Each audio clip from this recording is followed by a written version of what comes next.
कहानी शुरू होती है एक छोटे से कस्बे में रहने वाली एक साधारण सी महिला से।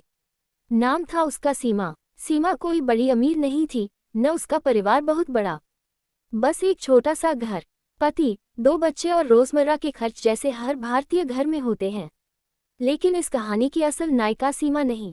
सीमा का दिल था, जो हर किसी में भी के लिए धड़कता था, सिवाय अपने लिए। सीमा वह माँ थी जो कभी अपने लिए कुछ मांगती ही नहीं थी।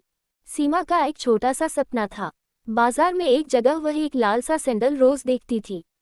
साधारण सा, बहुत महंगा भी नहीं, बस सुंदर। शायद इसलिए उसे पसंद था, क्योंकि वर्षों से उसने अपने लिए कुछ सुंदर नहीं खरीदा था।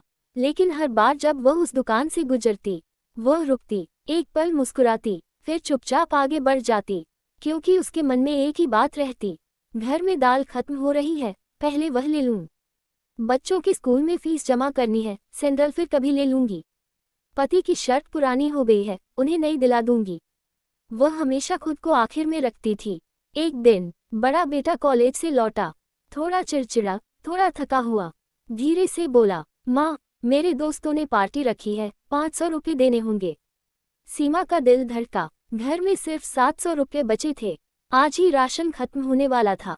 लेकिन उसने कुछ नहीं कहा, बस मुस्कुराकर बोली, ठीक है बेटा, ले जाना, मैं देख लूंगी। सीमा ने राशन की दुकान पर जाकर आधे सामान पर समझौता कर लिया। वापस आती समय वह फिर उसी दुकान के सामने से गुजरी।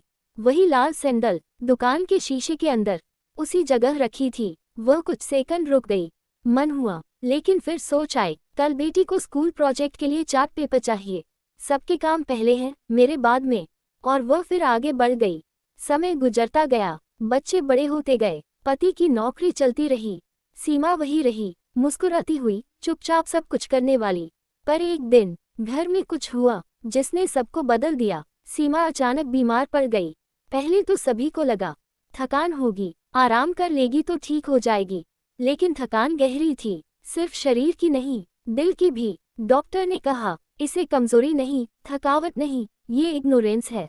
ये वह स्थिति है जब इंसान सालों तक अपने लिए कुछ नहीं करता, बस दूसरों के लिए जीता रहता है। घर में सन्नाटा छा गया। उस दिन पहली बार बच्चों और पति ने सीमा की आंखों में देखा।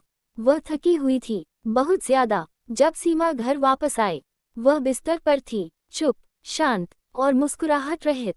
बेटी धीरे से उसके पास बैठी और बोली, माँ, आपने कभी अपने लिए क्या चाहा था?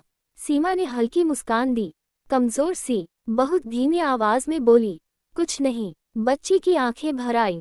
माँ, सच? सीमा ने थोड़ा सोचा और पहली बार, शायद वर्षों बाद, अपने मन की बात कही, बस एक लाल सैंडल जो बाजार की दुकान में रखा है। बस इतना ही। उस शाम पति और बच्चे चुपचाप बाजार गए। बेटी ने दुकान में पूछा, भैया, वो लाल सैंडल है? दुकानदार मुस्कुराया, वही जो पिछले 1 साल से एक औरत आकर देखती थी, पर खरीदती नहीं थी। तीनों ने एक दूसरे को देखा, आंखों में एक ही बात थी, हमने माँ को कभी समझा ही नहीं। उन्होंने वह सैंडल खरीदा, रात को सीमा के पास रख दिया। सीमा ने उसे देखा, धीरे से हाथ में उठाया, और उसकी आंखों से आंसू बह निकले। वह रो नहीं रही थी, वह हल्की हो रही थी, जैसे दिल का बोझ उतर गया हो।